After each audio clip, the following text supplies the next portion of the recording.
So, Gundam Wing is a 49 episode series that was originally released in Japan back in 1995.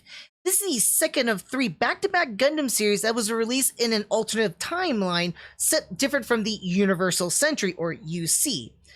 Just like G Gundam before it, which was set in Future Century, or FC, Gundam Wing, as I mentioned in the story, was released in After Colony, or AC. Now, when it was originally released in Japan, it was met with like decent reviews and favor, much like G Gundam. However, Gundam Wing is actually more famous or infamous, depending on how you want to look at it, when it was originally released in the United States back in 2000. You see, when it was originally released through Cartoon Network's Toonami block in 2000, it started off what was basically the very first wave of Gundam fans. So with this series being released back in 2000, it created a whole slew of new Gundam fans, essentially, including yours truly here. If it wasn't for Gundam Wing's release back on the Toonami timeframe in 2000, I probably wouldn't have gotten familiar with Gundam until much later in my life due to anime and all that, but honestly, a lot of Gundam fans in the United States, and I would say elsewhere too, that had the Toonami block for Cartoon Network, really know more about Gundam, mostly because of Gundam Wing. There are other times where there will be other surges of Gundam fans too, such as like the other 90s Gundams that were later released on the Toonami block, and then a much later time frame with a second major wave, which was with Gundam Seed. Ugh, I hate saying that. But that's the truth though. I have absolutely fond memories of Gundam Wing. I remember when I was a kid coming back home, excited to watch it. If I wasn't mistaken here, it came on before Dragon Ball Z, which was another popular series that blew up on Toonami itself, which I absolutely love. I mean, you can kind of tell with the armor here. But Gundam Wing was an absolutely exciting series to watch. Completely action-packed with a kind of crazy convoluted political plot line going on, but it was an amazing ride to watch, and to this day it's still an amazing watch. I'm just sad that a lot of fans don't get a chance, like people who are coming into the Gundam franchise didn't get to experience it like we 90s kids did, but nothing that you can truly miss out on.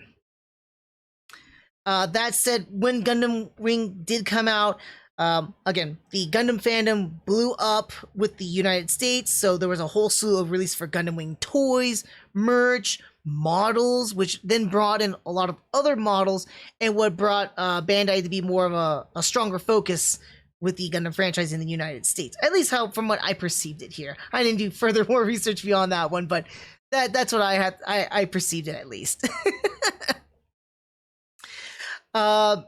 With that said, too, I just want to talk about some, like, you know, the main factors I usually like to jump into here. So, a lot with the animation with Gundam Wing, no, it's very different. I say it this way. So, beforehand, back in '94, we had 2 series that came out or ended at that time. We had Victory Gundam and we had G Gundam. Both animations were very similar to each other. I'll bet Victory Gundam was a little bit more contrasty, and then G Gundam was a little bit more flushed out, allowing the animation to have a lot more of a flurry with the fighting animation. But Gundam Wing is very different here. I only have a couple of screenshots for you guys here, but like this is a pretty good example here of the animation itself. If you look back to my previous reviews or look up screenshots for V Gundam or G Gundam, you're going to see that instead of the washed out kind of colors, we kind of got like a lot more of these starchy colors. Very contrasty and a lot more impactful with the colors itself. Let me pull back over to here too. Here's another scene where you can see what I'm saying, like the colors are more starchy, more inline, not too much of a flushed out color like G Gundam or Victory Gundam of its time. Only a year's difference, and we could see a huge departure in the animation. I do want to say it does feel more so like in line with the 90s animation, although completely different from things that we would see later on, such as 8th MS Team in that regard, or even though it's much earlier in the timeline, Gundam Delo 83.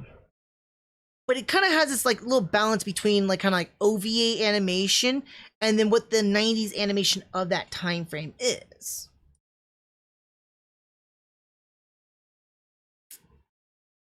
But that being said, though, the animation for Gundam Wing isn't that bad. It's actually pretty good and sets a lot of that atmosphere and tone. But what really sets the tone and atmosphere for this series, besides the story itself, is the music. A lot of the music in Gundam Wing tends to be very theatrical, very operatic. Also has those action pieces too for a lot of the action sequences, and gets a lot more like intense itself. But a lot of the music sets a lot of that atmosphere and tone alongside it with the animation. I can't tell you how much I really love the music from Gundam Wing. Everything from the opening themes, such as like Just Communication, all the way to, well, hold on a second. I don't care much for the ending theme itself, but for the most part, all the music in this series is phenomenal. I still have memories though, because back when it was released on Toonami, it didn't actually have the original Japanese animation openings or anything like that. In fact, it had this, like kind of specially edited or cut openings for Toonami. I still find that kind of memorable. A lot of it's still in the back of my head or how I remember it. I highly suggest you guys, if you get a chance, look it up on YouTube. I know there's some like random videos out there that would have like how Gundam Wing used to open up on Toonami. And the first thing I can always remember is like, it's a Gundam! And then like random explosions and stuff like that. So I really remember that too. That's part of my childhood memories right there. But outside of that one, music, phenomenal in Gundam Wing. Absolutely amazing. And really hits key points there. I really love a lot also the sad music in Gundam Wing too. I think the song was called like a sad clock for a clown or something like that. I can't remember. But it's very, very sad, very melodramatic music too. It's so great. I actually have a lot of the OST music still with me to this day, and I actually have it in my playlist too, because every now and then I love going back to the Gundam Wing music and just listening to it. That's how good it is. Alongside with the music, now this, of course, I have not really watched Gundam Wing with a little bit of an exception with Operation Meteor, but I never really watched it in its original format of Japanese. I have pretty much watched Gundam Wing almost always in the English dub. The English dub is how I've always remembered Gundam Wing, and I do have to say, the English dub for Gundam Wing is fantastic. Everybody fits their characters very well, very personifies their characters extremely. It's kind of funny though, because some major differences that I noticed too was with Catra's and Duo's voice. Scott McNeil, if I'm not mistaken here, does the voice for Duo. Correct me if I'm wrong here. I haven't pulled up the names here. But he does a phenomenal voice for Duo, and then translating in the tonalities of his character, of Duo's character. Comparatively, what I watched in the Japanese dubbing for Operation Meteor, Duo kind of has that tonality to it. But man, does the English dubbing really amps it up to an 11. So I think that was fantastic. Likewise, from Duo, Catra is another interesting voice in the transition from Japanese to English. In Japanese, he's voiced by a voice actress, which is not uncommon in Japanese animation or in anime in general. However, a lot of his personality, though, doesn't come off necessarily as that. He's supposed to be that very soft kind of a spoken character. The way that the Japanese voice actress portrays him gives him more of that, that effeminate tonalities. I'm not really catching it too much when I watch it during Operation Meteor, but Brad Swaley, who also does a lot of the voice acting for Amuro Ray for a lot of the dubbings of when Amuro's in any of the Gundam series or in the games themselves too, does a fantastic job of capturing not necessarily the femininity in Catra's voice, but the softness in his tones and his personality. So I think it was a nice little contrast that it's the exact same character, but the way that they were portraying this character was a nice little way. Duos, we have dialing the notch up to an 11, and then Catra, not so much as making him to a feminine, but changing the femininity within the tones and his manners and his tonalities. So I actually liked that a lot between that when it came to dubbing of both versions, from what I've noticed at least. Other than that, everybody else fits so well with their character. I really, really enjoyed a lot of the voice actors for the English dub. Great stuff. if anything else, I really enjoyed Trace's voice. His is the one that probably resonates with me the most because a lot of his speeches that he does in the series has a lot of this gravitas, this theatrical kind of a portrayal, and I really enjoyed and loved that a lot. I would also say the same thing with Zex. He kind of got that nitty gritty, gruntish, like soldier-esque kind of tonalities behind him as well. Again, fitting with his character and fitting with the storyline or overall themes of this series.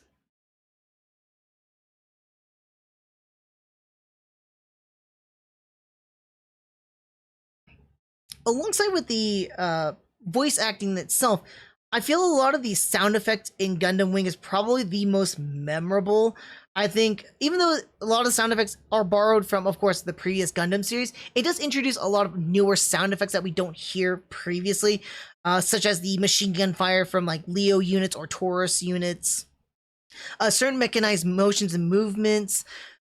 These are newer sound effects that weren't previously introduced in previous Gundam series. And those sound effects carry onward to the Gundam franchise to this day as well.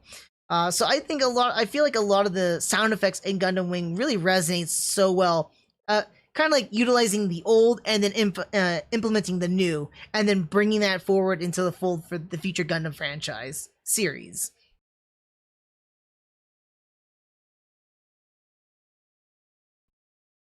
Now, I kind of mentioned this before too with Gundam Wing. Gundam Wing does a fantastic job of balancing between what is the crazy amount of action in this series and the political drama of the plotline here of the story of the series as well. Oddly enough, because Gundam Wing is, I would almost feel, at least up to this point here, there's gonna be other series that will compete against Gundam Wing, but I feel like Gundam Wing was probably more actiony than anything else. But when in comparison, if you look at the screen, the runtime of the episodes themselves, it kind of evens out between the action and then between the story itself. So it's kind of interesting how everyone really tends to remember the action of this series and not so much so as the story. But there is a reason behind that, and I'll dive into that a little bit more too. But yes, Gundam Wing does have a fantastic pace between the storytelling and then the crazy amount of action. Now, as for the story, and this is something I really, really want to focus in on here, a lot of people tend to overlook this or sometimes look directly at this and have some things to say about Gundam Wing's story. I do want to say, out of all the Gundam series, and this is, of course, not me traveling further along in the Gundam franchise at the moment here and going based off of a memory, but Gundam Wing has the most fluid story in terms of the political timeline itself, alongside with the characters, how everyone constantly changes or shifts, and the who's a friend or who's a foe really is blurred in Gundam Wing. It constantly changes, and I think that's one of the most fascinating things about Gundam Wing compared to any other Gundam series in the Gundam franchise. It's a lot of focus on this political theater. So Gundam Wing's story, the overall plotline of the series, is really focusing on this over-the-top, grandiose, operatic political theater. And even though we do have a lot of characters that we do focus on or look towards or have an episode focus on, they're merely like players in this political theater. Very much so, I would almost say and argue too that the political theater in this series is almost like a character itself. It's ever growing, ever changing, ever so dynamic. It's incredibly intense. And this is where I would talk earlier on, where people remember the action more so in Gundam Wing than the story, because the characters and the factions constantly shift to a point where you get lost amongst it all. And there's a purpose for getting lost here too. It's part of that political theater storytelling. And what people would be more attached to Gundam Wing would be the action, because the action's what really carries the story at times when you do get lost. For those who have watched the series before, I just kind of want to talk about this a little bit, so nothing really to spoil more about it though, is that the series tends to try to tell a story and make you get lost intentionally. there are many times throughout this entire series where it can get very convoluted with its political story. There's a reason though, and that's just because it's trying to tell the story or try to get to the theology of like how the political theater itself is an ever-changing, ever-shifting beast itself. And those who you find yourself allied with ends up sometimes becoming your enemy or vice versa. And in that time, and at those points, though, we do have characters that are confused, who are not sure what they need to be doing or who are they fighting for, or what are they fighting for. That confusion is to fit alongside with the themes that Gundam Wing's trying to introduce. It's kind of scary when I say this, though, because it reminds me a lot of what's going on in the political atmosphere of today's era, but you can almost say that Gundam Wing almost reflects the politicalness in any given era itself. How we see the political theater being utilized as a weapon or a character itself to really shift the paradigm of what people think or believe in. That's just me touching on like a literal broad stroke of what I'm talking about. There's so much that you can dive into Gundam Wing. Let me put it this way. This is a series I keep coming back to, and I keep finding something new to watch, right? And every single time I watch, I think that I've discovered everything I can about this series, and there's something more to dig from it. Maybe it comes from my own life experiences and so forth, but I just feel like this is a series that you just keep on coming back to, and you just keep unearthing more and more riches from it. This time around, when I had watched it, I mean, I already got the idea of the level of political theater, but now paying more attention to it, it's kind of scary how it even harkens to things that we see today in today's political atmosphere, as well as something that you can see in the past as well. The swaying of the people's opinion, manipulating the people's opinion, manipulating the hearts and minds of men and women, of soldiers, citizens alike. The belief in what, I mean, the series itself does talk about proxy wars, and I feel like it kind of goes into Metal Gear Solid territory, especially with number 4, though. You know, war has changed, and that it is with Gundam Wing. At the very beginning of the series, we are introduced, like, you know, the not chivalry, but the natures of what it is to fight human against human.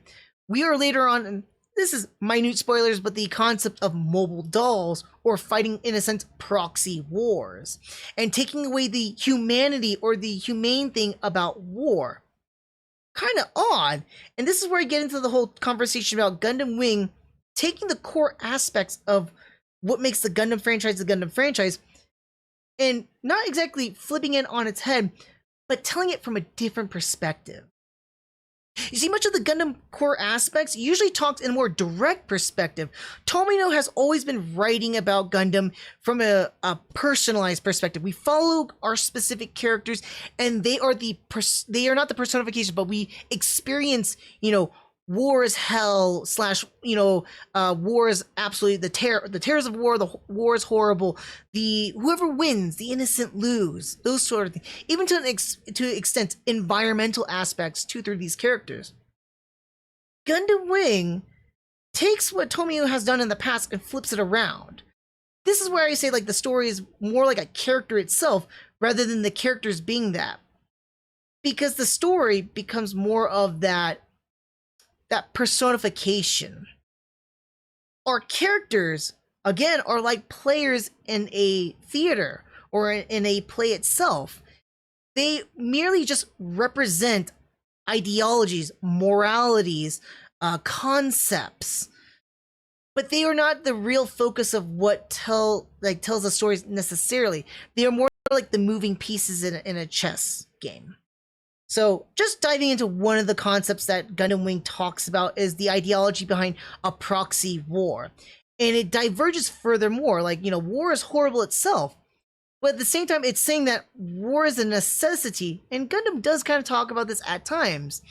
But in the sense that with war, we fight our wars, and with people dying in them, basically, we realize our fallacies, we realize our errors, we realize that we lose a part of ourselves alongside with the war itself, but we also gain.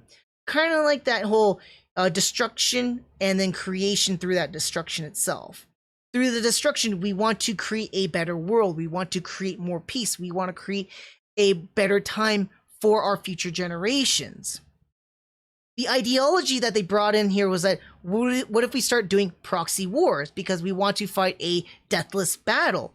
Well, then we create this kind of scenario where we would end up fighting these never-ending wars where lives don't mean anything, and that those who truly fight it are too afraid to truly fight and really want to make change. And so we would just end up becoming like a stalemate almost. And that what we in a sense would have learned or gained from an actual war, we would never learn from it because we are not fighting it ourselves. We are not losing people in it ourselves. We have nothing to gain or lose from these fights other than just the fights that constantly happen. So it brings these like an interesting concept and flips the script around a little bit with some of the Gundam mythos, like in that concept of war as hell. But war itself is a creator itself. Kind of fascinating and interesting when it comes to Gundam Wing. Now, I don't want to go too much into it, but there's other ideologies that Gundam Wing really tackles on, such as what it means to be a soldier, what does it mean to truly achieve pacifism, what does it mean to fight.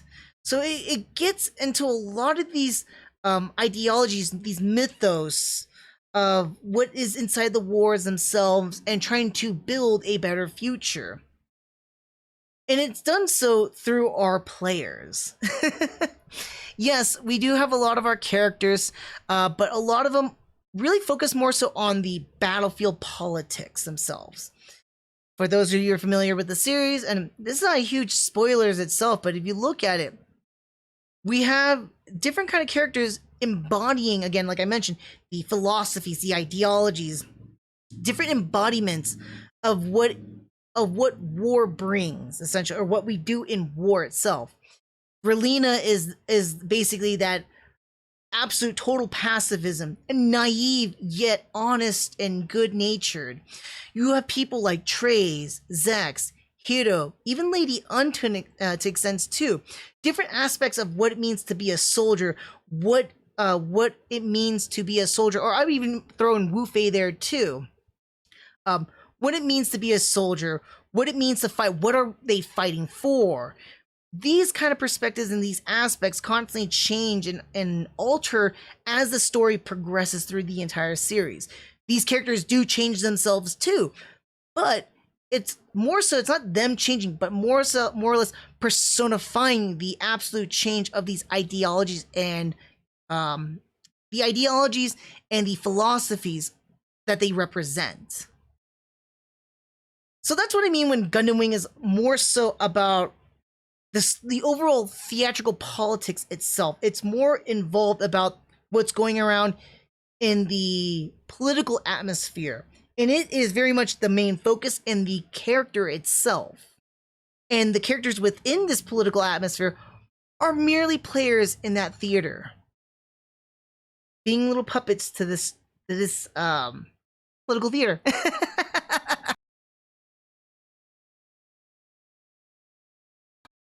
I do want to mention another character I didn't mention here too. I mentioned like Hiro, Wu Fei, Treize, Zex.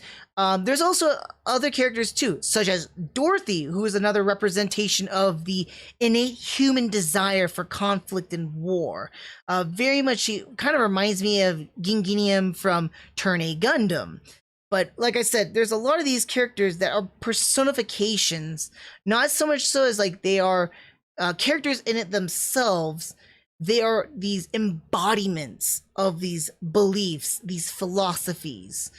And again, seeing the story play around with them and, you know, how everything revolves around this main story, basically, this political theater itself, is truly fascinating.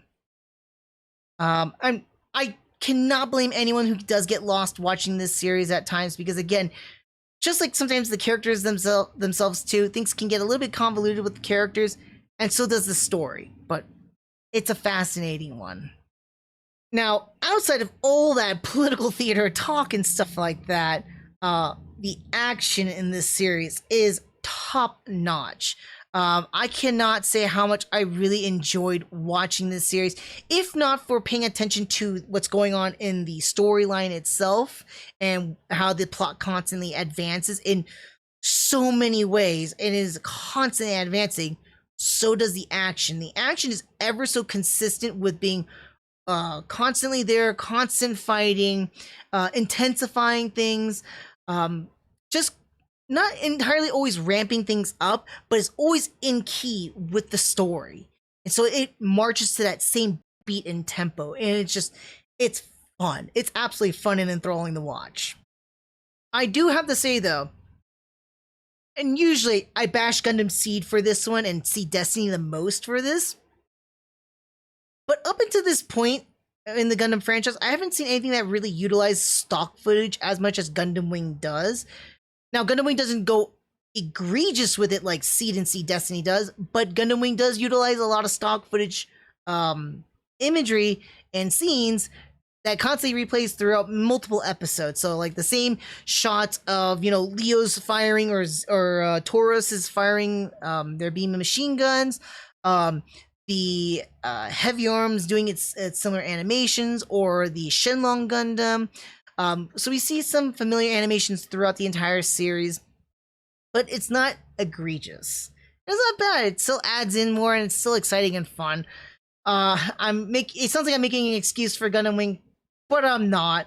I can't wait till when I get to the seed portions, but trust me when I say that when I talk about the stock footage used in Gundam Wing, does not detriment the series, nor does it feel like you're watching the exact same thing replayed throughout the entire episode. You might see a single stock footage used like once per episode, not 2 or 3 times in the exact same episode. If that makes any sense. As much as Gundam is always focused on real robot, with G Gundam being the first super robot in a real robot franchise, Gundam Wing kind of borderlines on super robot at many points, especially with our 5 main Gundams. Reason I say this is because a lot of the times they try to make the excuse like, oh, they have Gundanium alloy that they're almost impossible to destroy. And a lot of times it's like people just throwing sticks at them, and then they're just firing, colony destroying beams and slicing them in half and stuff like that. So it gets a little bit ridiculous at times. And I can kind of get it with the Gundams themselves, to an extent some of the mobile suits too. We do get a fair amount of plot shielding, which is very aggravating at times. Some things that, if anybody else had done it and they weren't a named character or, a side character, you'd probably, be Ice, Space Hamburger, or, just, a nameless death, basically. Wing has a few of those moments for a lot of our characters, but never has it been so much egregious than it is with Hiroyui. Ladies and gentlemen, children, please cover your ears if you do not want spoilers. Jump right over to the mech section of me talking about my favorite suits and mechs of this series, because I'm going to talk about some stuff about Hiroyui, and it might spoil the series for you. Fair warning. Here you go. Alright, so Hiro is like a freaking suicidal Terminator. This dude does not die. Ever. I have a list right here. I kind of want to read it off to you guys here of what I'm talking about, because ever since I had watched this series back in the 2000s, Hiro has been an aggravation for me, because it's like, okay, he should die. He shouldn't be alive because of this. And he's absolutely superhuman. Duo wasn't joking when he's like, what are you, like, superhuman or something like that? Yeah. Hiro's superhuman compared to everybody else in this entire series. It gets aggravating at times. It is anime, what do I expect? But I expect a little bit more from a real robot series. But here we go. For example, in the very first episode here, Hiro has a jumpsuit that has like a self-detonating device. He hits it, blows up, doesn't kill him, doesn't even phase him, right? That's a little okay, right? The following episode, he takes a bullet to the arm from Duo, and it's just merely a flesh wound, no penetration or anything like that, just merely a flesh wound, just bandage it. It's nothing at all. He also in that same episode too takes concussive force from rocket propelled torpedoes, or like just propulsion takeoff torpedoes. I don't know what you want to call it, but propulsion from the torpedoes, right? He does not take anything from this concussive force that knocks him down and puts him face down in water. Doesn't drown, doesn't do anything to him like that. It's like the kid has like Wolverine-like healing.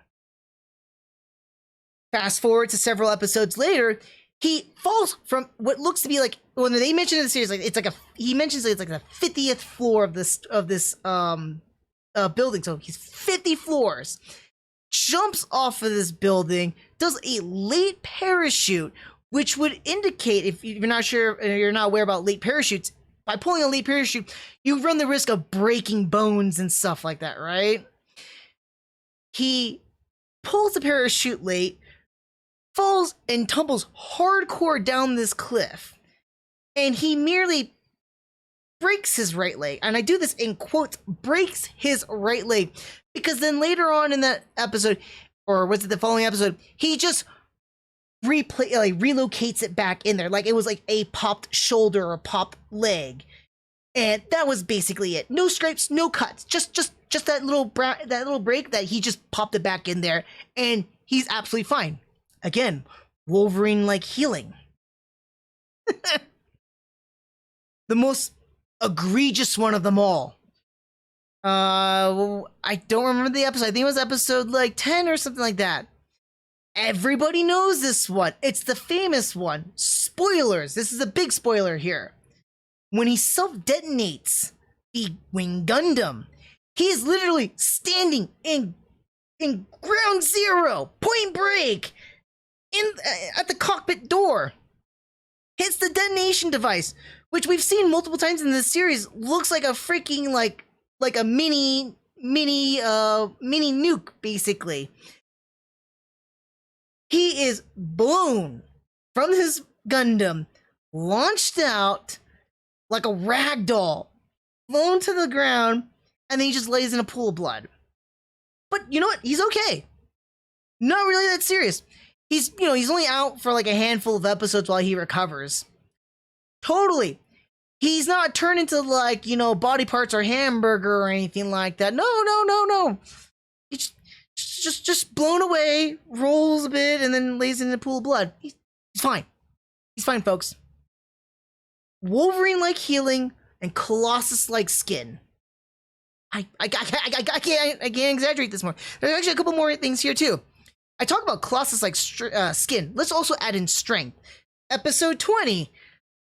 Hiro bails Duo out from a jail cell, basically, and he opens the bars with his bare hands.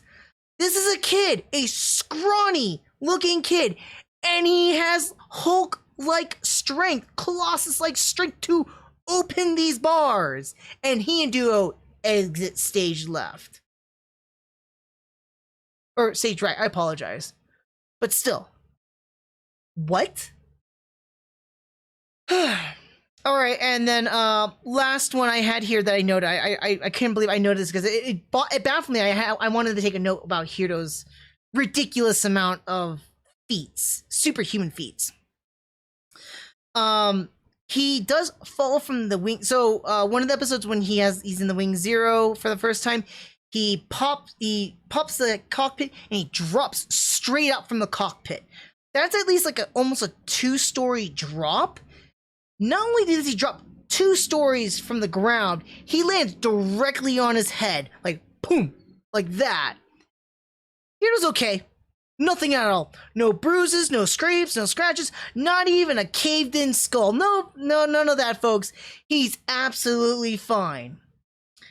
Wolverine-like healing, Colossus-like skin. I'll throw in Hulk-like strength. The kid is like a freaking invincible Terminator, a suicidal Terminator, and he would not die. I've seen plot shielding like crazy in stories, but Heroes is the most egregious plot shielding. Oh man, I just had to get that off my chest for you guys.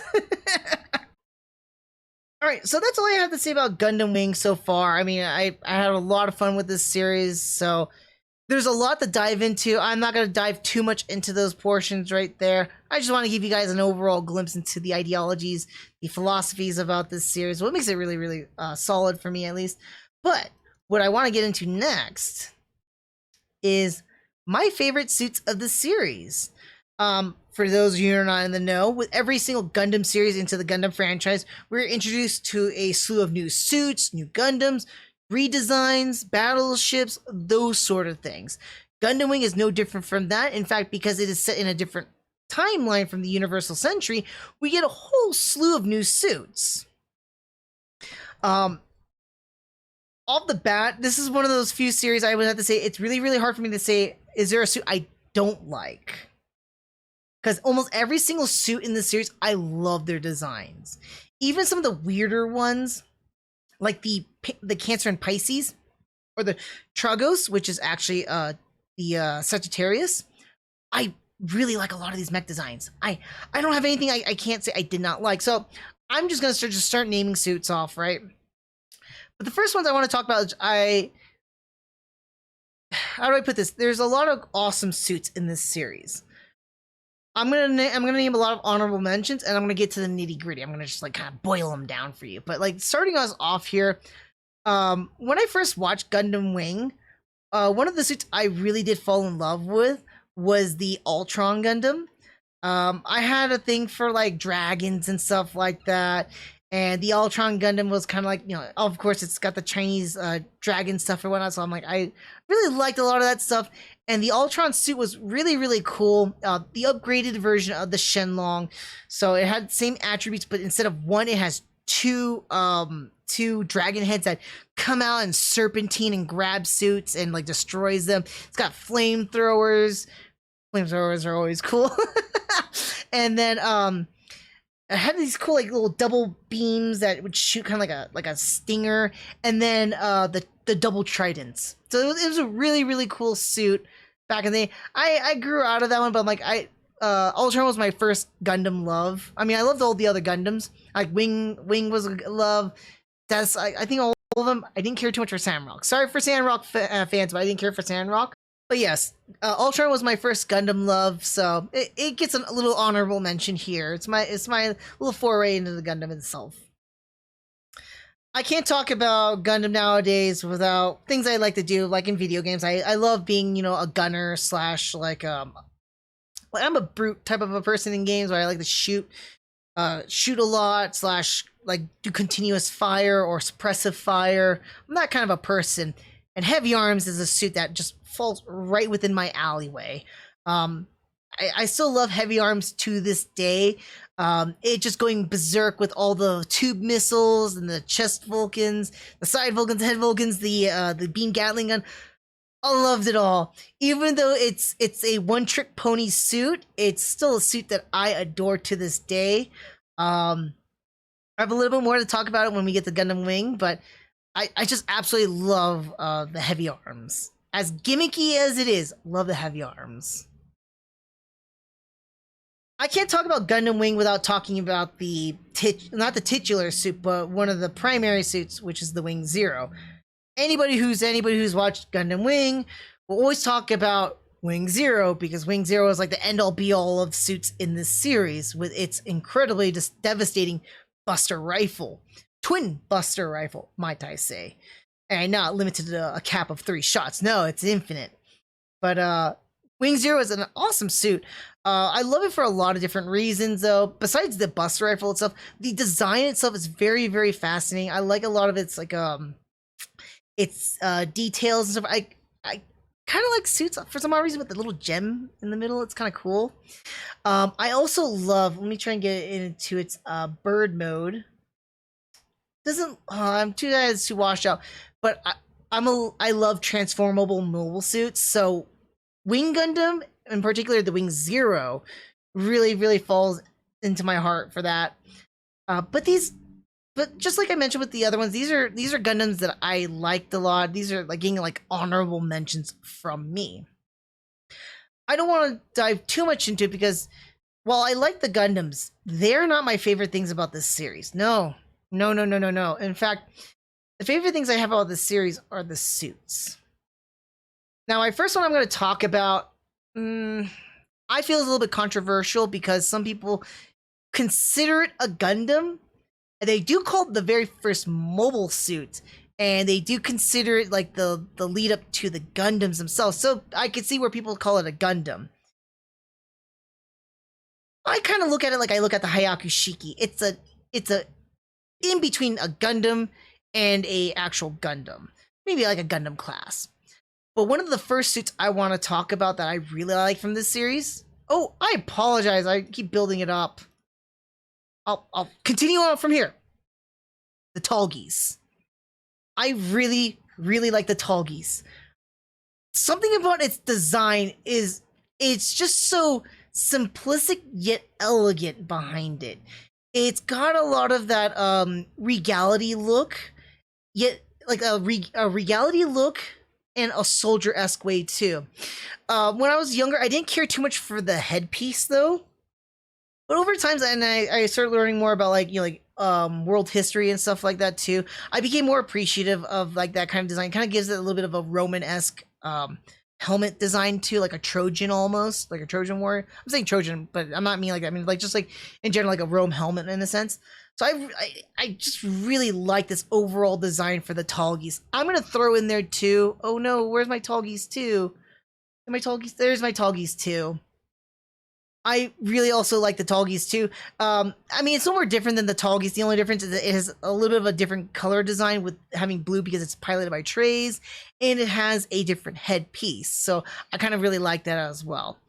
If you ask me if I could, I would have definitely changed it up and would have wanted to keep it just more akin to the original Tallgeese. But definitely Tallgeese is one of my favorite suits from this series. I do want to mention a couple more honorable mentions. I'm not sure what happened. I might have mixed this up, but a couple more honorable mentions.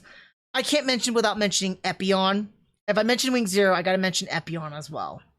I don't know what else to say about this suit. It's going to be kind of funny because we're going to see a little bit of this red suit kind of design or demonic kind of design.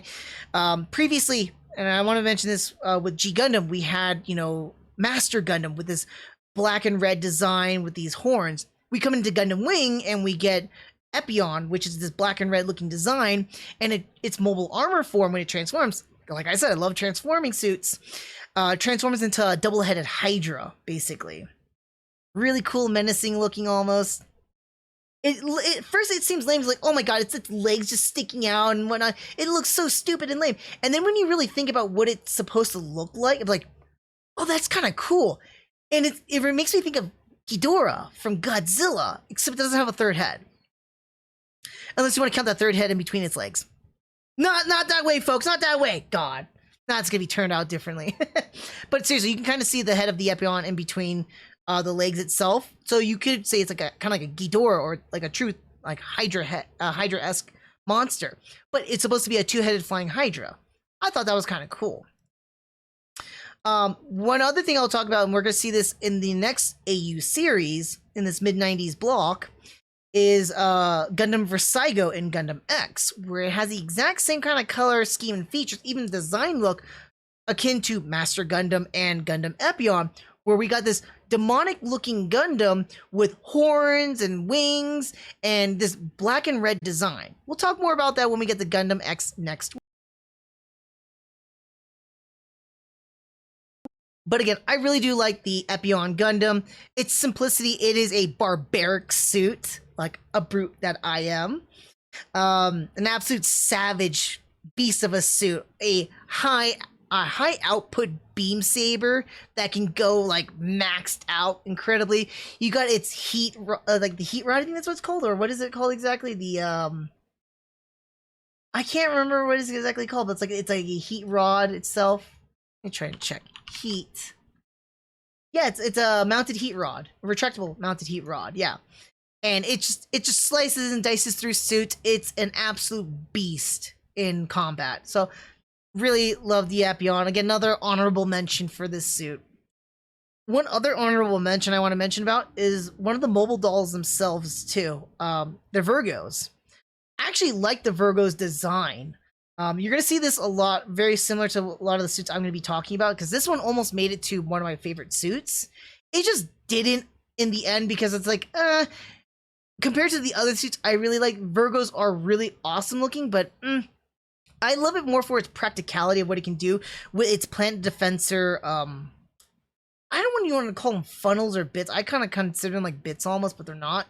But these planet defensors, which creates a magnetic force field to protect it from majority of the attacks, and then it has a compact, high-powered beam rifle, or they call it a beam cannon. But yes, kind of marrying the V8 with the Mercuryus here. We got a really, really cool suit. Fun fact for you folks here too. A lot of the suits in Gundam Wing are named after Zodiac characters. In fact, the faction called Oz is basically called the Organization of the Zodiac. So a lot of the suits are named after a lot of the Zodiac figures. Taurus, Leo, Pisces, Cancer. Trigo is actually Sagittarius. Trigo is actually Greek for goat, if I'm not mistaken here. Virgo. So we've got a lot of suits that are akin to the Zodiac itself.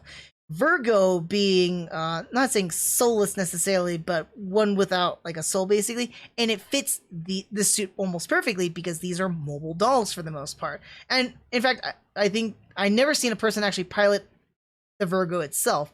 Most of the time they have been mobile dolls, but it's still a awesome looking suit. I like a lot of its round designings. The texture behind it itself too, and a lot of the details. It's kind of hard to see it here, but in the series, they're actually pretty detailed. I like them a lot. So those are honorable suits, not including the Tallgeese. Tallgeese kicks us off on my top suits for the series. But if we're gonna talk about another suit, I cannot talk about, I love backbone suits basically, and one of the suits I absolutely loved in this series, and we get introduced right off the bat when we turn this series on, is the Leo.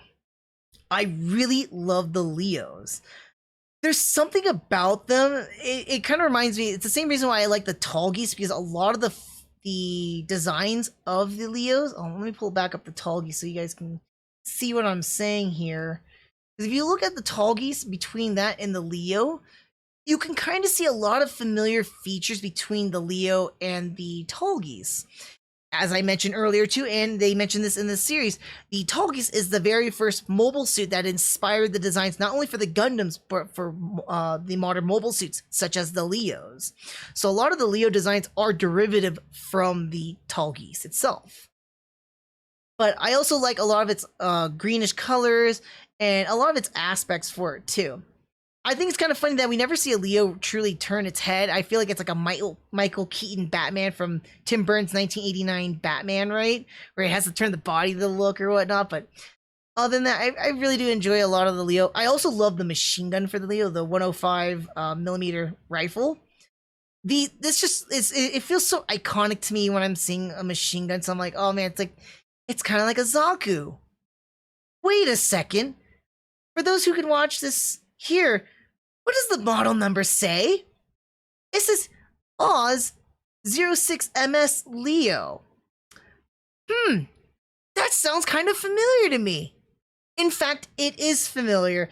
This is a nice little play on with model numbers, and if you're familiar with the Gundam franchise and model numbers of the Gundam franchise, you'd realize really, really fast that the flip around of 06MS, if you flip that around, it's MS06, which is the model number for the Zaku 2 from the original Gundam series, which I'm absolutely enamored with. So I love how the Leos not only have a very similar color scheme, a weapon similar to Zaku 2, but also a model number similar to the Zaku 2. So the Leos have a special place in my heart, although they're not going to hit top tier because, it's not quite a Zaku. And I mean, the screen, I don't know, there's something about screen faces in this series. It's weird, but I like it. But it also plays more towards the philosophies in Gundam Wing. There's that saying, the eyes are the soul, or the windows to the soul, right? So what do you get from a panel like that? And in differences between a mobile doll and a pilot in a mobile suit, you're going to get a different inflection. So I think it's kind of fascinating when you kind of look at that perspective. It's a very subtle thing that's not truly referenced in Gundam Wing, but you can pick up on that though, based off the ideologies and what the tones and themes of the series is. But continuing forward now, it gets really, really hard for me because there was a lot of suits that I really like.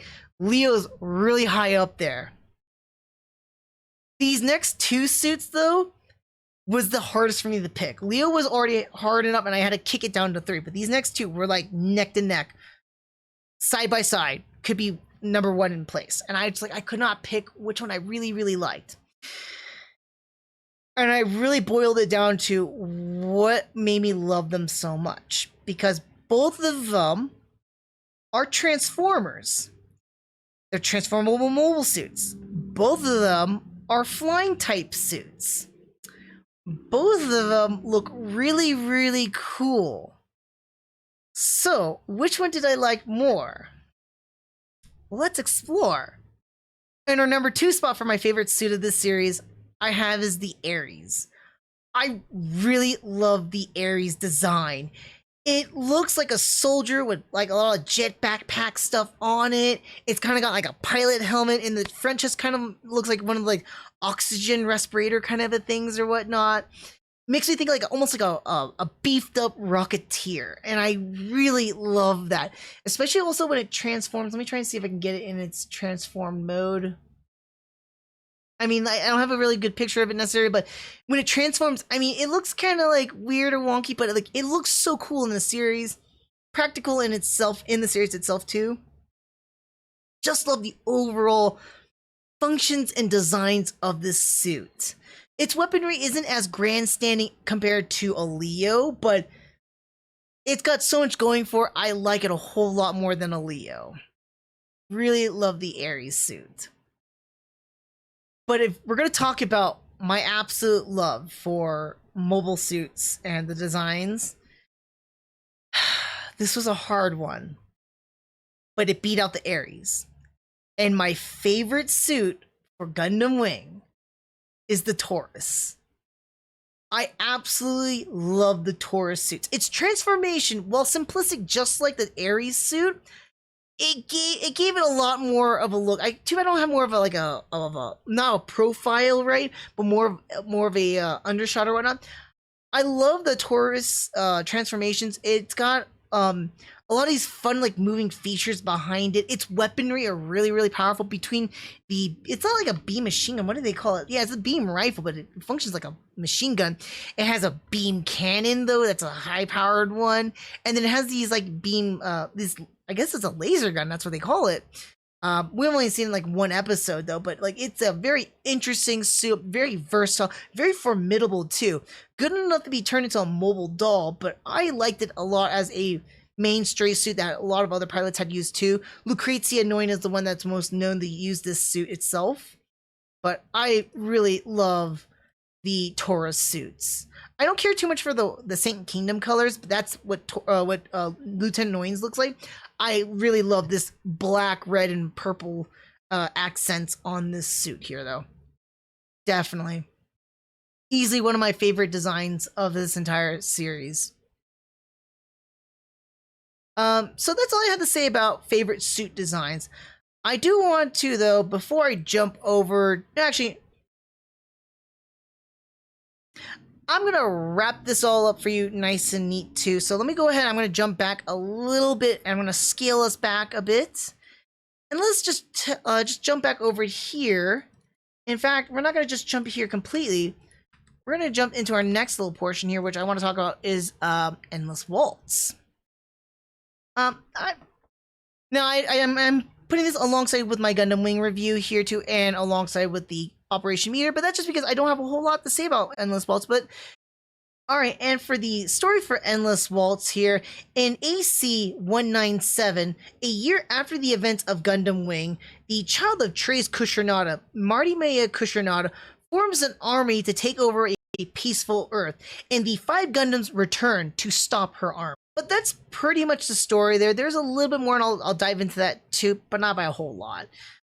So this is a little bit of a unique one here. So for some of those who are more aware about Endless Waltz, it's a 1 hour and 30-minute movie. But beforehand, a year prior to its release in 1998 as a movie, it was originally released a year after the series' completion in 1997 as a 3-part OVA series. There are some differences between the OVA series and the movies. I will be covering that in a very future What's the Gundam Difference? But for right now, let me just give you the quick gist. For those of you who are kind of curious about this, the only major difference is that I was able to determine between the OVAs and the movie itself. The OVAs have a lot more of a darker animation at a lot of points throughout the 3 parts. Alongside with that, there are some scenes that are completely different for the ending portions for our main characters when the OVAs end. Where the movies end, though, it's a completely redone or like newer scenes for many of our characters. In fact, there's an absolutely brand new scene for 2 sets of our characters that we never even seen before in the OVAs. That being said, too, speaking of the movies here, the movie too, I'll let you know that I'm reviewing the movie for the most part. I'm not going to review the OVAs because I like if I'm going to tell you right now, I prefer the movies over the OVAs. So I will just go based off of that. So that's information for you guys. But I want you guys to see this too. So I talked about like the color difference between the OVAs and the movies. I actually don't have any screenshots from the OVAs itself, but I have screenshots from the movie. And one thing that's easily discernible between the movie and the series is that it has a much cleaner, sharper animation comparatively to the series. So I don't really have anything for character-wise, but you can kind of see that there's a bigger difference. Like the colors are a lot more detailed, defined, harder lines here too. In the series, though, they're not so much as like contrasty colors, more as a saturation, right? We have another set right here where I have another, like, of course, another scene here for Gundam Wing. And we have like a scene here with 3 of our pilots, and you can see like there's a big difference with the colorization in the movies. Now, that being said, too, alongside with the animation's again nice, clean, clear, sharper, very very nice for a movie. There is some cheesiness with the animation, though, and that's regarding a 3D animation of this, like, junk asteroid in the movie, right? Kind of cheesy. We don't see it a whole lot, though, so which is a good thing. Otherwise, it would really throw things off, but it's pretty bad CGI. Or, yeah, it looks like CGI to me. I would say CGI. It's worse than what we would see, like, in MS Igloo or something like that. Outside of that one there, with the movie itself, so it does a nice little blend between the action and the story. The movie tends to be a little bit more focused with the story, though, and try to do a lot of setup and build up itself. Much of that first 40-minute run or so, aside from the build up, is actually backstory for our main 5 pilots, which we didn't really get in the original series. In fact, we didn't really get any backstory to them at all. We get some things here and there, but not by a whole lot. The movie clarifies a lot of background story as ascertained to how these pilots became the pilots / were involved in Operation Meteor. So it was kind of nice to see that because Operation Meteor does play pivotal towards the story in this movie here. I'm not going to go beyond that though, so don't have to worry about spoilers. But it plays some role towards this. And I think it was kind of nice to see a lot of the background story, but unfortunately, doesn't give a whole lot. The remainder of the movie does have action. Where the action counts, it does matter. A lot of action's really, really fun and exciting. The only thing that wasn't so great about the action, though, is that it's more of a pacifistic type action. Our main characters are not trying to kill Marimeya's army. More or less just trying to disarm them. So a lot of the action is them fighting against, them being bullet sponges and taking out their armor, which is still fun to watch. So don't get me wrong, it's still fun to watch. But even with all that said and done, though, right, we get a little more backstory with our pilots. We do get a lot more like this fun action, something akin that we do see in the series itself. I really felt like Gundam Wing Endless Waltz was a rehash a lot of points that we've already seen in the series. There were two changes for two specific characters. One, I don't want, no, I'm not gonna name names. I don't want to spoil it for you guys, but there's two characters that do change from the series transition into the movies, which I feel at times was a little bit beyond, like a little bit out of character for them. But in the context of where they were going in the movie, it kind of makes sense. I still didn't like it as much though, considering how much we've gone through with these characters in the series and why they flipped the switch became like that in the movies. Didn't make much sense. One of the characters makes more sense than the others, and that's all I'm gonna have to say about that. But honestly, it was retreading a lot of ground that we've already visited in the original series, such as the ideas of pacifism, the mentality of what it means to be a soldier, or in this case too, being a soldier post a war. Are they being thrown and discarded? Do they continue to fight for some other reason? What of it, right? And these are already like plot lines or stories that we kind of dealt with in the original series. So I kind of felt like it was just, why are we rehashing this, retreading this in the movie itself? So I just thought it just did a really poor job of trying to capture some of the magic that Wing had done, but Wing encapsulated that so much more perfectly than what Waltz did. Honestly, as much as it brings, again, more towards our characters and some more fun action, I really felt like this movie was not necessary. Wing could have just ended off and it would have been fine right there, and we didn't need anything else. Waltz was something fun to watch, though. Not saying it was not fun at all. I just didn't feel like it was necessary towards like the overall story within the AC universe. So that's what I have to say about Endless Waltz for the most part. But just like our earlier one here with Wing, let's go ahead and just check out some of the suits for Endless Waltz. Now, with Endless Waltz, there isn't a whole lot of new suits introduced in here. Actually, there's only a couple of them. It's not saying a whole lot. But the cool thing about Endless Waltz though is that Kuniro Okono, I cannot pronounce their names. I do apologize. Let me see if I can find him here. Kuniro Okawara. I'm terrible at this, but he's a fantastic mech designer who's done a lot for the Gundam franchise itself. When he did the designs for Endless Waltz, he actually did custom versions, and that's something that some fans are aware of. Like most fans are aware of with Gundam Wing. Some newbies might not be, but they might go like, "Why is there two different versions of the same Gundam? And why is one's called custom and the other one's not?" Because of Gundam with Gundam Wing Endless Waltz, we have these redesigned Gundams for the customs, right? So a big thing that happened with Endless Waltz, and it's not controversial, it's just a big change, was that the Kunio changed a lot of the designs for the suits from the series to reflect these custom designs. They're basically the exact same Gundams, just made a little cooler. That's basically it. And these custom designs are actually really, really cool. Let me just pull up a few of them for you guys so you guys can check it out. So like, here's an example of Sandrock, right? That's what he looks like in the series, although he got this later in the series. His Endless Waltz version, though, he goes from 0 to hero. I'm not kidding. I actually really do like the Sandrock version from Endless Waltz.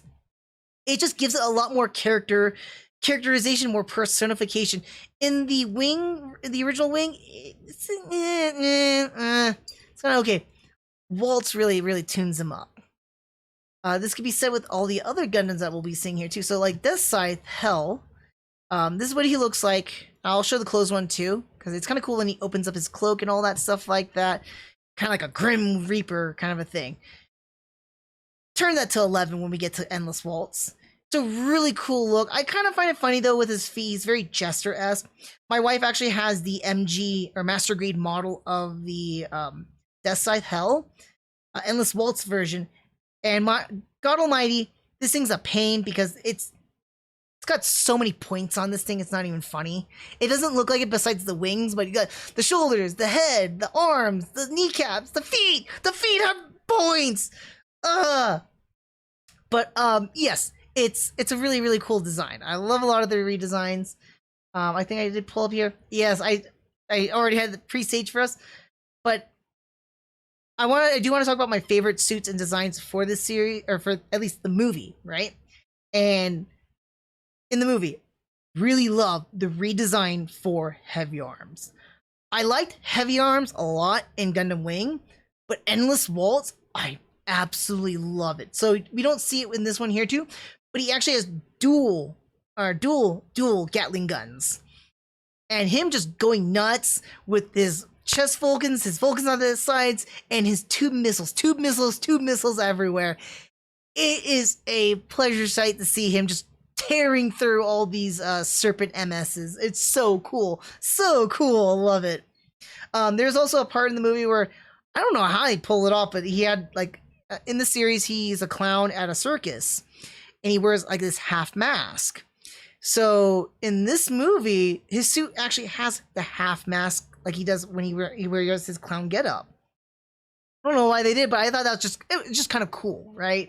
It's a neat little function feature. Not function feature, but it's just a neat little feature. Do they have it real? No, but it doesn't. But there's a ton of missiles and stuff like that, and machine guns and whatnot. I just love the Gatling guns, machine guns, and suits that can do that. They're so fun. They're so fun to look at and to watch in action because they're just fun. Fun. It's the simple word I'm going to use here. Fun. Another suit that I love, and it happened to be, they call it a 3. I just feel like it's a redesign with a kit bash, basically. The Tall Geese 3.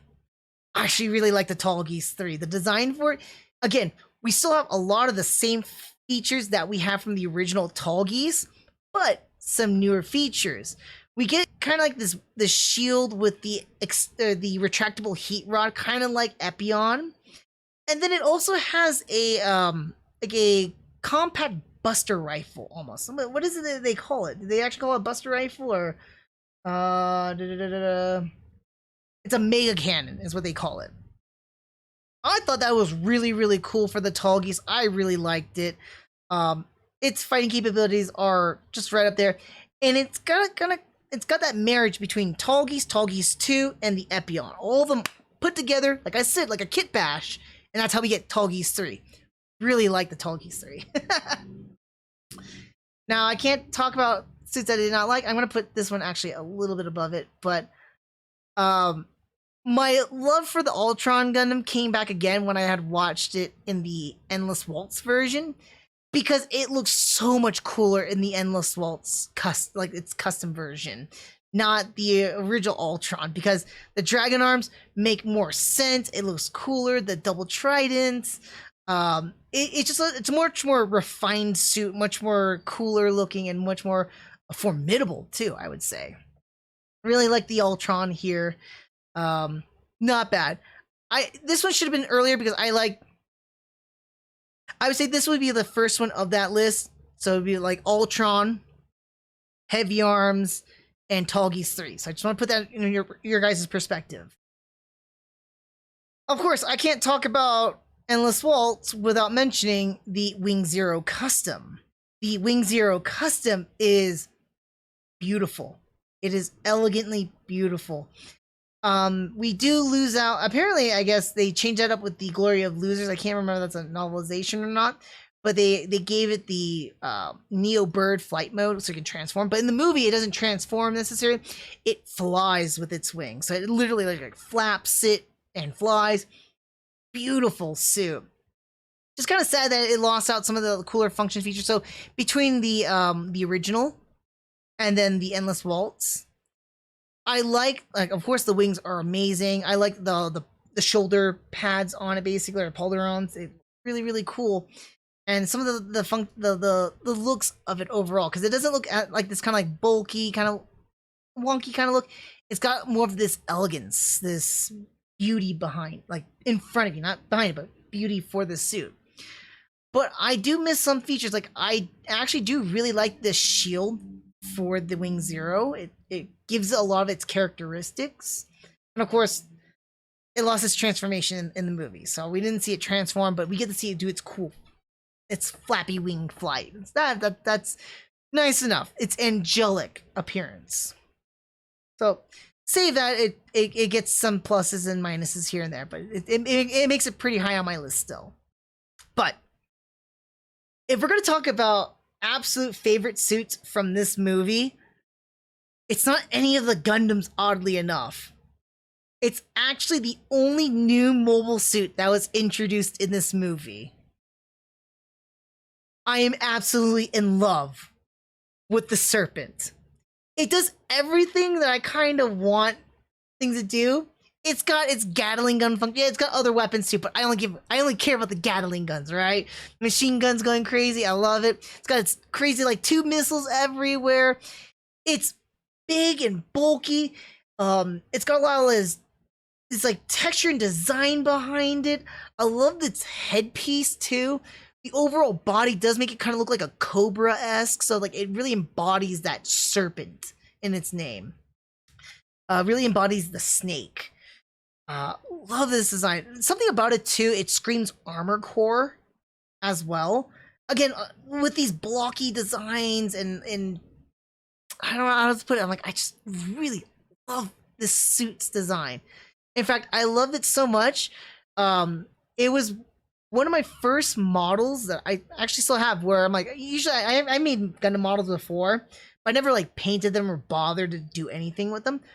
But with my Serpent model, because it's one of the older models where you actually do have to paint them and stuff like that, I bothered to paint in. This is how much I loved the Serpent. Give me a second here.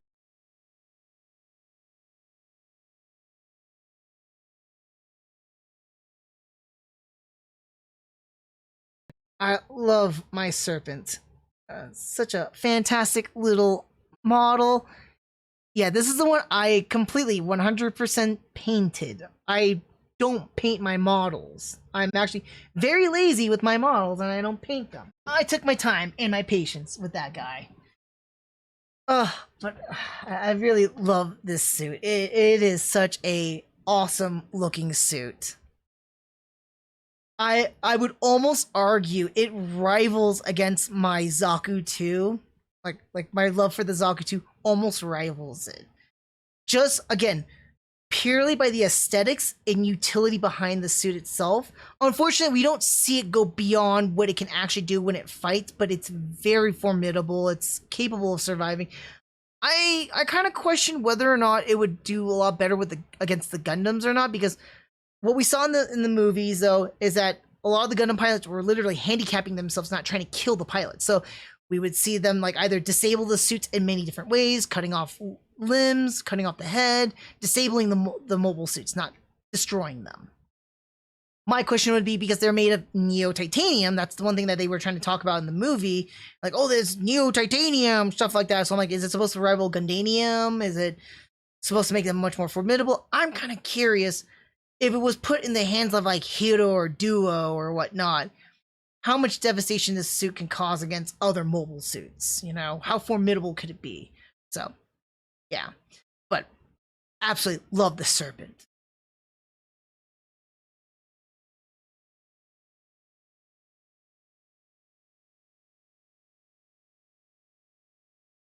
And this one's gonna be ever so slight. In fact, it's so slight. It's funny. I promote about it and I talked about it, but the Operation Meteor OVAs. I don't have a whole lot to say about this one, but I'm gonna keep it very short and simple for you guys when it comes to the Operation Meteor OVAs. So, for those of you who don't know, Operation Meteor OVAs is a 4-part OVA series called Even Numbers and Odd Numbers. They do this, it's like even number 1, odd number 1, even number 2, odd number 2. They do this based off of the 5 pilots. You see, each of these episodes are actually a compilation. This entire OVA series is a compilation series, or compilation of Gundam Wing, told from the perspective of the respective pilots. The odd numbers we have is Hiro Yui, Tro Barton, and Wu Fei Chang. The even numbers we have is Duo Maxwell and Quattro Baba Winner. So we have the story of Gundam Wing told from their perspectives. The The other big thing about this OVA series, and that's what it kind of got its notarization though, is that it brought in some additional new footage after Gundam Wing. So it's supposed to take place at the end of Gundam, after the end of Gundam Wing, and before Endless Waltz. It sounded like a big, huge deal. I'm gonna take a sledgehammer and I'm gonna break it down for you guys because honestly, it's not that big of a deal. Like I mentioned to you already, it's a compilation series. It's not done fantastically well because all it is that they're about like an hour or so. Some of them are like an hour and 10. Some of them are a little bit less than an hour, like about 58 to 59 minutes, right? 4 episodes, right? Retelling the story through the pilot's eyes, through their experiences. So we get from their perspective. Sometimes they bridge out a little bit out there just so they can get the plot into their story, right? But for the most part, it's kept contained to that pilot particularly. So it's a little bit disjointed about how it tells a story, and done through 4 different parts. Honestly, it's like there's a movie called Vantage Point, or you watch those like movies or series where it's like it's through different characters' vantage points of the same events. Yeah, it's kind of like that. It feels very disjointed, very uneven at times. It's okay. It does kind of simplify or rehash some points that were made throughout the entire series, and it's a little bit more poignant through each character's point of view or perspective. But honestly, it feels too much spoon-fed about that, and it lost a lot of its power when you start watching it from that kind of perspective. But on the positive, it emphasizes more for that particular character. So what they represent or what they stood for, it resonates more so with them. So, I mean, that's a positive. I can look into that. Outside of that one, honestly, there are other compilation movies that have done this much better. But let's not even bother with that one there, because everyone was like, well, like, we're talking about a compilation, but we want to know, Briston, what about these newer scenes? What are these newer scenes? Again, for those who don't know, this OVA series was only in Japan. When it was brought over here to the States, it was brought on through only the collector's edition. I don't have my box out here, which has like the artwork and all these other cool little knickknacks for Gundam Wing, but you can only watch it through this special edition collector's box set, where it will have Operation Meteor OVAs. It was one of the bigger selling points. I can tell you, amongst about 4.5, I'm going to say 4.5 hours, less than that, 4 hours and 20 minutes or so, right? About 10 minutes of it, not quite 10 minutes, but about 10 minutes of it, it's new footage. 10 minutes, that's not a whole lot. So if you don't want spoilers, turn away right now. Cool. So at the end of Gundam Wing, after Hiro destroys the falling block of Libra, the first episode shows first few minutes of Hiro surviving that event and then rejoining with the other 4 Gundam pilots, and they head off to what looks like MO3, or one of the resource satellites that they were now basing themselves out of during the fight with White Fang. Not part of episode 2, but the latter 2 episodes, the beginning of every single pilot's perspective, we get what happens after this fight. What it really attributes to is about not quite it's about a minute or 2 minutes, not quite a full 2 minutes or so of new footage, basically of them either talking with each other or doing certain actions. With Hiro, we get him like looking over the other pilots and thinking, or like fixing up his own Gundam on the Wing Zero. You get Catcher, Tro, and Duo trying to prepare themselves, kind of like celebrating, because Duo, as he mentioned, was like, hey, if we survive this fight, I'll treat us to champagne. And so they all kind of celebrate together in a sense. It's kind of like a lead up, right? And then Wu Fei kind of goes off being his loner kind of self. And then later, at the very end, there is a latter portion where basically Wu Fei's taking off and he's trying to tell Hiro, hey, could you tell the others, like, you are all really good pilots? And he's like, tell them yourself. not being dismissive of him, but like, why don't you just do it yourself? You're right here. And he doesn't, and pretty much kind of takes off, and that's how it ends. for all the new footage and this talk about like, oh, there's additional footage at the end of the series, it didn't really amount to much. It didn't really lead up to Endless Waltz. It does have a little bit of a hinge towards like a little bit of an ominous unsettling about what the times are gonna happen after this final fight with White Fang. Will the world truly achieve true pacifism or not? So it kind of trying to gives you that little like, I'm not too sure, or lead up to Endless Waltz. But in all honesty, it doesn't really amount to anything. Operation Meteor, for the most part, is really skippable. Even as a compilation series or compilation OVAs, you're better off watching the movies. It's better told that way. And it just feels super disjointed, super discombobulated. That's the best way I would put it.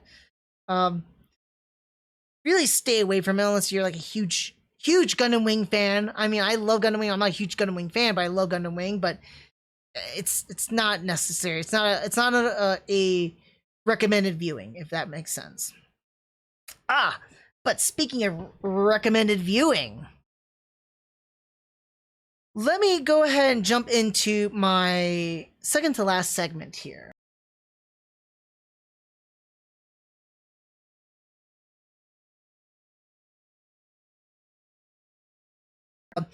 I'm new to the Gundam franchise.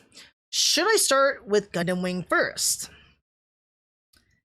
It's very hard for me to say this without having some level of personal bias, but after having reviewed it itself too, I can absolutely confidently say this unbiasedly. Yeah, start with Gundam Wing as your first into the Gundam franchise. In fact, I say this with absolute confidence because not just because I was a 90s kid that grew up with Gundam Wing is really, really accessible. It's one of the easier Gundams to get into. Even though the story can be convoluted at plenty of points, the action carries you through. And even though through the confusion, it does add on towards it. It carries a lot of the core elements of the Gundam franchise. In fact, kind of retelling or redoing it in some different way or form. And it's a series that it's super fun to get into. If you jump into this one, I would say the only thing that's going to be different compared to any other Gundam series that you would jump into itself is that it's a lot less political and a lot less actiony. And that's not saying by a whole lot, because every single Gundam series is political to some point. Every single Gundam series actually has a decent amount of action. A lot of people say that Gundam Wing has more action than any other Gundam series. I would actually argue G Gundam has more action than Gundam Wing. But Gundam Wing has a little bit more of a consistency with the action and the story. And it really, really shows. But definitely, I would recommend you to watch Gundam Wing as your very first Gundam series into the Gundam franchise. Without a doubt.